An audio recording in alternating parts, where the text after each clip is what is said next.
And just like that, we back at it again. But can you believe that we're actually about to have one of the dumbest conversations that I wanted to have with the Chicago Bulls? Should the Chicago Bulls go get Dillon Brooks? Let's talk about it, man. Listen, if you haven't been living under a rock, this your boy P.Kidd, co-host of the Windy City The Breeze, with your boy Pat the Designer as well, Stefano down and the whole crew, Jay Hope, the super producer. Man, we love and appreciate all of you all. We just crossed 18,000 subs. Really do appreciate every last one of you all who've been supporting us. As you can see, opportunity has been granted. Opportunities are being taken. Guess what? Each one teach one, each one pull each other up. We're all in it together, and it's all because of you all, man. If it wasn't for the support that you all gave us, we would not be there. That being said, let's get into what the heck is going on lately. I saw a picture on Twitter that had Dillon Brooks in a Bulls jersey, and I was just like, now initially. I saw everyone's reaction. I saw Pat's reaction on Locked On. I saw Hayes' reaction on Locked On. Love my brothers and what they do over there. But I disagreed with all of it.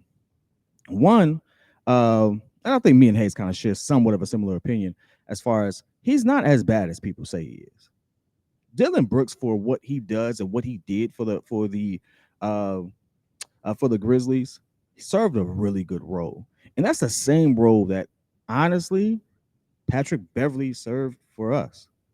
So for anyone who wants to give him smoke, I mean, let's take a step back here. We were a team that didn't have dogs. We wanted people to come in with a mentality to go out there, be gritty, things of that nature. And while we would sit there and say maybe he hit a little too high above his weight class, uh, hey, listen, you can't sit there and say LeBron's old and poke bears and he can't drive left, and then that man has a game tying layup with the like it got bad quick, yo. Like he can't say stuff like that. But at the same time, he brought a mentality to that team, and he carried a narrative that did one of two things. And I think I heard Gilbert Arenas say this. He took the pressure off of Ja. That's what you want your role players to do. That's what you want your supporting cast to do. That series became less about Ja, how Ja's going to perform, what Ja has done in off the court stuff like that, and more about did you see what the heck Dillon Brooks said? I don't know if you all noticed that, but guess what? That put Ja in the best situation to succeed.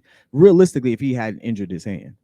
Like if he hadn't injured his hand the same way, I think that they would have won that series. I really do. But needless to say, he took a lot of pressure off it. Now, Dillon Brooks had to show up. He didn't have a good offensive shooting. His offensive game is something to be efficiency is something to be desired. I'm not going to sit there and take that away from him. He is not efficient. But there are a lot of players who are inefficient that wear Bulls jerseys. Patrick Beverly is not an efficient player, but he had a huge impact for us in multiple ways. Um, Kobe White is not an efficient player for us, but he's had a huge impact, and most people would say he's improved to the point that they would want to bring him back. Now, mind you, he still has yet to shoot over 40. I think 43% is the best he's shot. He's still someone who needs a lot of shots to get put up just to get going. Like Kobe White has improved. I'm not sitting there trying to clown him. Most people will sit there and say that I've been hating on Kobe White since I got on the show. I ain't been hating on Kobe White. I'm just saying he was trash at one point. He got better. Happy he got better. But Dillon Brooks is no different.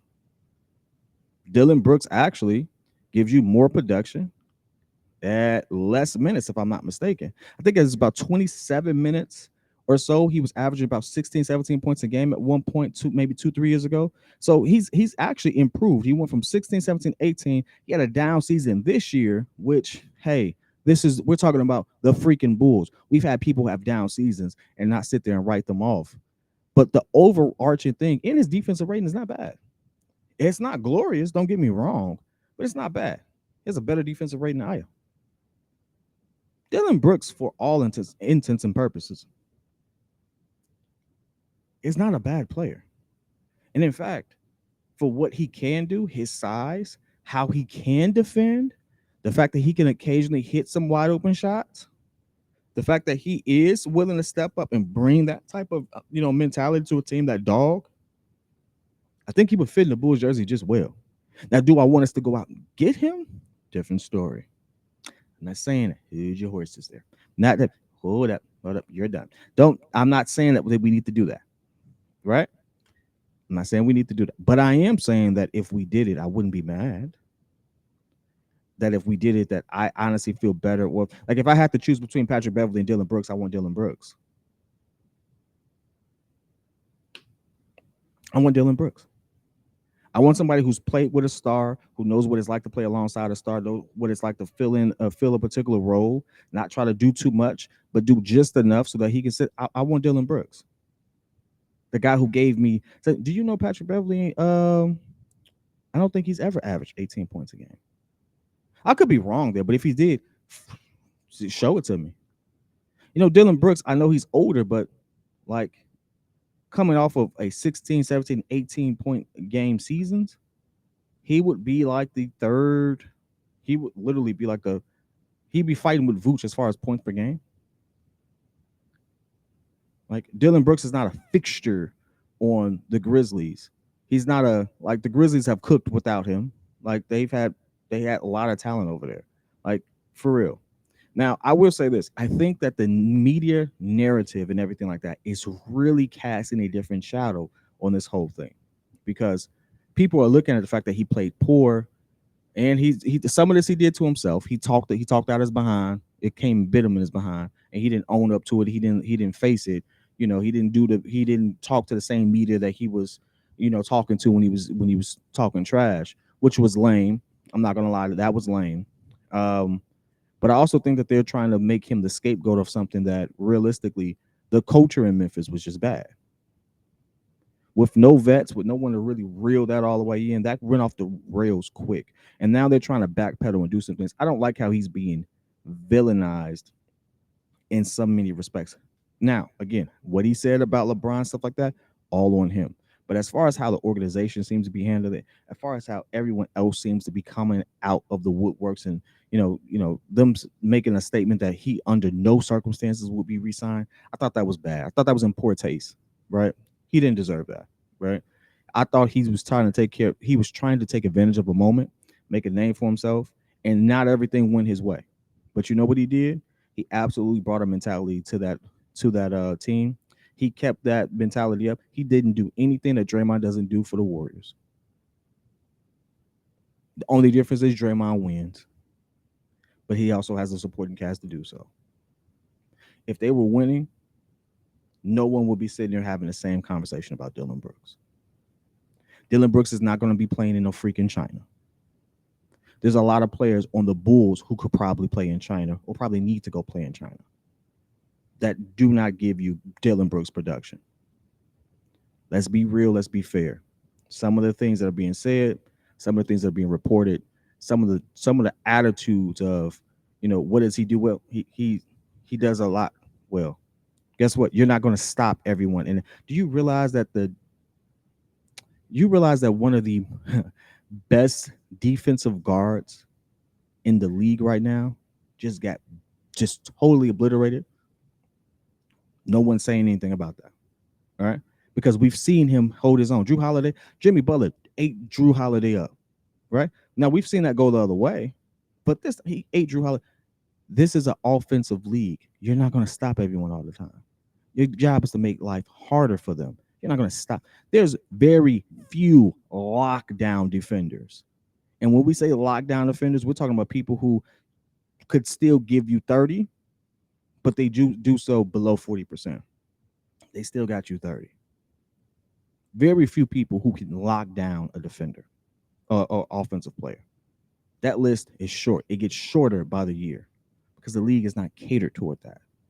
Defensive schemes are not always catered to you playing that person one-on-one and locking them down. Memphis, a lot of times, were funneling those people that they were sticking on the perimeter to the bigs. Duh. Guess what? My job was to sit there and make life tough for you on the perimeter, fund you to the big, boom. And they had good interior defense in Memphis with Steven Adams, Brandon Clark, Jackson. Like that was it's a lot of that scheme. You got to understand what you're looking at, right? Most people don't understand that. They just say, "Oh, this person averaged that much on him." It's like, okay, technically you're right, but it's not as if that person was on the island the entire time. There's a lot going on that court. So I'm not sitting here trying to defend Dillon Brooks by any means, but what I am trying to say is I think it's trash how he's being treated. I just want to take a couple minutes to say that. And if he did come and AK did make a move for him, there's several players who I think he would absolutely be able to do. In fact, I just want to do this for kicks and giggles, even though this person does have a higher defensive rating, right? Just for kicks and giggles, because I see this out there a whole lot about how inefficient he is and things of that nature. I'll give you a stat line real quick of someone who you may know. Did you know that we have several players on our roster right now who didn't shoot over 43%? We have several players on our roster right now who barely shoot 45, who have worse all defensive ratings than Dillon Brooks. We have players right now who have never even had the double-digit opportunities or output as Dillon Brooks. In fact, one of our best players right now, who, again, since he's been here, he's had a year where he shot .398 and .455. That's Alex Caruso.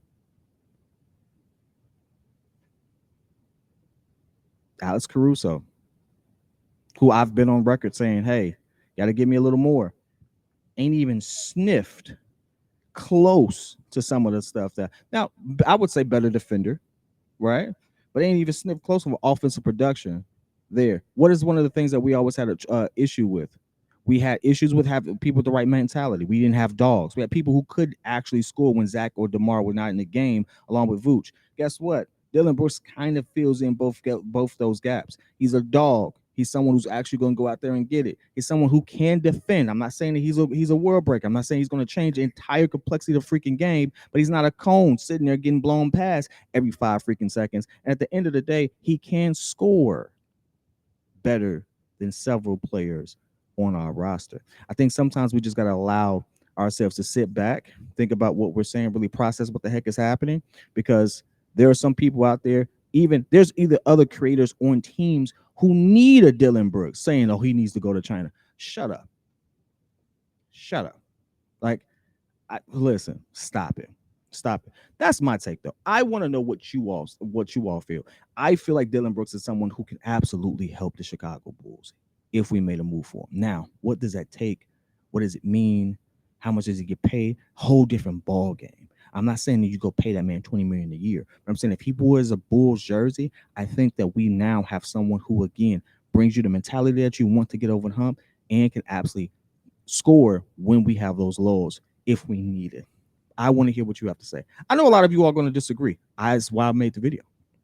That's why I made the video. I want to hear what you have to say. I want to hear you all give me smoke in the chat. Give me smoke on Twitter at 1P.Kidd. I want to hear it all, man. I'm here for it. Let's go. I'm getting my Dillon Brooks on. Stop. Too much. Too soon. End the video like that. Well, holla at you all.